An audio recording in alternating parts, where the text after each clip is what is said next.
දැන් ඇත්තට මට දැන් අවුරුදු 54ක් වෙනවනේ. එතකොට ඒ කාලේ ඇත්තටම මේ මෙහෙම තිබුණේ නෑ. දැන් මේ සමලිංගිකත්වයකට ඕන තැන දැන් පොඩ්ඩක් මම පවදාන්න. මොකද ඒකම මාධ්‍යෙන් උලුප් කියනකොට ඒ කාලේ ඉතින් අපිට මාධ්‍ය මුකුත් තිබුණේ නෑ. එතකොට මට ගෙදර කට්ටිය අතර මේක මට ප්‍රශ්නයක් වුණේ නෑ. නමුත් ආදරේ ඒ කාලේ මොකද මම ගෑල් ළමයෙක්ගේ ඉන්නකොට ගොඩාක් ආදරේ. මොකද මම අපේ බજારයකට යන්නේ. එතකොට හරි ආදරේ අනේ මෙයා ගෑල් ළමයෙක්ගේ කොහෙවත් යන්න එපා. හොන්දට ඉන්න කීක තමයි කියන්නේ.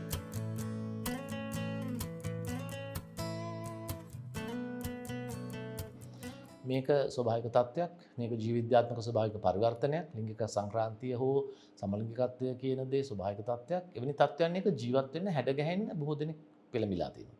නමුත් තවදුරටත් අපේ සමාජයේ ගොඩක් තැන්වල ලංකාවේ අපි තව දකිනවා මේ ගැටලුවක් ලෙස සැලකන. ඒතර දෙමව්පියෙක්ට උනත් ලොකු ආතතියක් එන්න පුළුවන් තමන්ගේ දරුවා සමලිංගික හෝ ලිංගික සංක්‍රාන්ති තත්ත්වයකට පත් වූ විට පිළිගන්න. මේකට එක හේතුවක් වෙන්න පුළුවන් වටෙන් එන බලපෑම. තව හේතුවක් වෙන්න පුළුවන් ඒ දරුවාගේ අනාගතයට මොකක් හරි බලපෑමක් වෙයි ඉස්සරහට යන්න බැරි වෙයි කියන බීතිය. තව දෙයක් වෙන්න පුළුවන් මේක මේ ඒ අයගෙන් දෙමව්පියන්ගෙන් වෙච්ච අත්තරද්දක් හෝ ඒ අයගේ ඥානවල තියෙන ප්‍රශ්නයක් කියලා හිතලා ඒ අයම හිතින් සිත් තවුලටපත් වෙයි.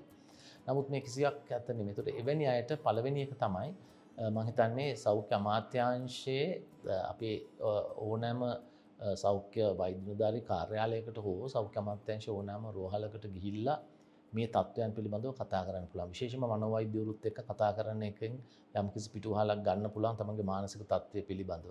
හැබැයි කොයිම අවස්ථාවකත් හිතන්න එපා මේ තත්ත්වය මනෝවෛද්‍යවරු හම්බෙන්න ඕන තත්ත්වයක් කියලා. එහෙම දෙයක් නැහැ. ලංකාවේ අධ්‍යාපනික ක්‍රමයයි අපි කොච්චර මානව හිමිකම් ගැන කතා කරත් ප්‍රජාව ගැන කතා කරත් කවදාවත් අපි දෙමව්පියන්ට සපෝටිව් නෙට්වර්ක් එකක් හදලා නැහැ. එතකොට ඒ කාලේ මගේ අම්මා තාත්තා මගේ නෑදෑයන්ට මේ වගේ කතා කරන්න කවුරුත් හිටියේ නැහැ. අදහස් බෙදා ගන්න කවුරුත් හිටියේ නැහැ. එතකොට මගේ අම්මා තාත්තා ඉන්නේ උගත් පවුල් පරිසරයකින් නෙමෙයි.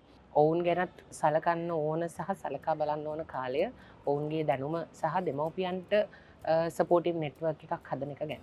හැබැයි මේ සිදුවන පරිවර්තනයත් එක්ක දරුවෝ මුහුණ දෙන ගැටලුවලදී ළමයාගේ හඳුනාගත්තොත් මේ தত্ত্বය ඉතා අඩු වයසේදී ළමා කාලේදී ඒක තමන්ගේ පෞල් සෞඛ්‍ය නිලධාරීන් සමග කතා කරන්න පුළුවන්. නමුත් ඒ අයගේ නිසි උත්තරයක් හම්බුනේ නැත්නම් එතනින් එහාට ගිහිලා වෛද්‍යවරයෙක් හම්බෙලා මේ පිළිබඳව කතා කරන්න පුළුවන්. හොඳම වෛද්‍යවරයා ළඟම අපේ ගොඩක් ගම්වල තියෙන්නේ අපේ සෞඛ්‍ය මධ්‍ය නිලධාරී කාර්යාලය. එවැනි අයත් එක්ක කතා කරන්න පුළුවන්. දැන් යෝන් පියස වගේ සෞඛ්‍ය අමාත්‍යාංශය යටතේ හදලා තියෙන යෞවනයන්ට සේවා සපයන ආයතන තියෙනවා. ඒතර එවැනි ගැටලුවට ලක් වෙච්ච යෞවනයන් පිළිබඳවත් යම් අවබෝධයක් ඒ ආයතන වලට මම හිතන්නේ තියෙනවා.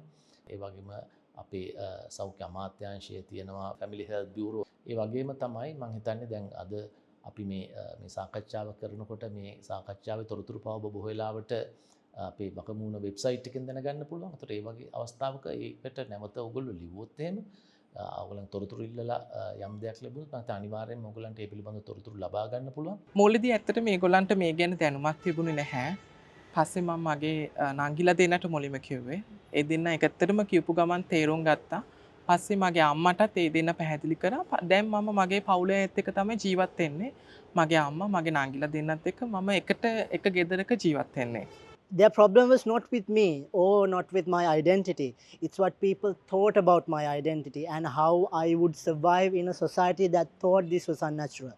So as long as I did my work, I focused on my career, they were fine with my identity, whatever it was, whatever I wanted to dress, they were fine with it. ඉතින් මෙවැනි තැනකට දරුවෙක් පත් වුණාන් පස්සේ කලබල වෙන්න එපා දෙමව්පියෙක් විදිහට කීයටවත්. දෙමව්පියෙක් විදිහට කොයි වෙලාවකත් මම හිතන්නේ අවමානයක් අපවාදයක් සිදු වෙන්නේ නැහැ තමන්ගේ දරුවා සමලිංගික තත්ත්වයට හෝ ලිංගික සංක්‍රාන්ති තත්ත්වයට පත් වුණා කියලා. මොකද ඒක ස්වභාවිකව සිදුවන දෙයක්. ඒක ළමයාගේ වැරද්දක්වත් දෙමව්පියන්ගේ වැරද්දක්වත් ජානවලදී සිදුවෙච්ච වැරද්දක්වත් මොකක්වත් නෙමෙයි. ඒ හින්දා කවුරුත් මේකට වගේ කියන්න ඕන දරුවෝ කියන්න ඕනේ නැහැ දෙමව්පියෝ කියන්න ඕනේ නැහැ. සයිවෙන් දරුවෝන තරම් ලෝකේ ඉන්නවා. මේ ලෝකේ ඉන්න ලිංගික සංක්‍රාන්ති භාවයට පත් වෙච්ච දරුවන්ට මේ ලෝකේ ජීවත් වෙන්න අයිතිය තියෙනවා. සමලිංගික අයටත් ජීවත් වෙන්න අයිතිය තියෙනවා. ඒතර ඒ අයිතිය මේ දරුවාට අනිවාර්යයෙන්ම ලැබෙනවා. ඒක ලබා ගැනීම සඳහා දෙමව්පියෙක්ට මේ කියන ඕන කෙනකින් උදව් ගන්න පුළුවන්. සහ නොබියව සමාජයේ ඒ දරුවට ජීවත් වෙන්න අවස්ථාව හදා ගන්න අම්මයි තාත්තයි නොබියව සහ බොහොම ආදරෙන් දරුවත් එක්ක ජීවත් වෙන එක වටිනවා. ඒගොල්ලෝ මට කිව්ව වචනේ මම කිව්වොත් අපේ අම්මා කිව්වේ ඔයා කොයි විදිහට ජීවත් වුණත් කවුරු විදිහට ජීවත් වුණත් ඔයා අපේ ළමයා ඒක වෙනස් වෙන්නේ නැහැ. සහ මගේ තාත්තා කිව්වේ මම ඔයාලට ජීවත් වෙන විදිය උගන්වලා තියෙනවා ලෝකේ. ඔයා ඒ විදිහට ඔයාගේ විදිහට ඔයා සතුටින් ජීවත් වෙන කාටවත් කරදරයක් නොවි. දෙමව්පියන්ට විශේෂයෙන් කියන්න ඕනේ මේ දරුවන්ගේ මේ වගේ ප්‍රශ්නයක් නිසා ඒගොල්ලන්ගේ නිදහස සීමා කිරීම සහ වගේම ඒගොල්ලන්ගේ අධ්‍යාපනයට මේ කියන්නේ ඩිස්ටර්බ් වෙන විදිහට කවදාකවත් වැඩ කරගීම තුලින් ඒ දරුවගේ අනාගතය ටිකක් නෙගටිව් පැත්තට යන්න පුළුවන්.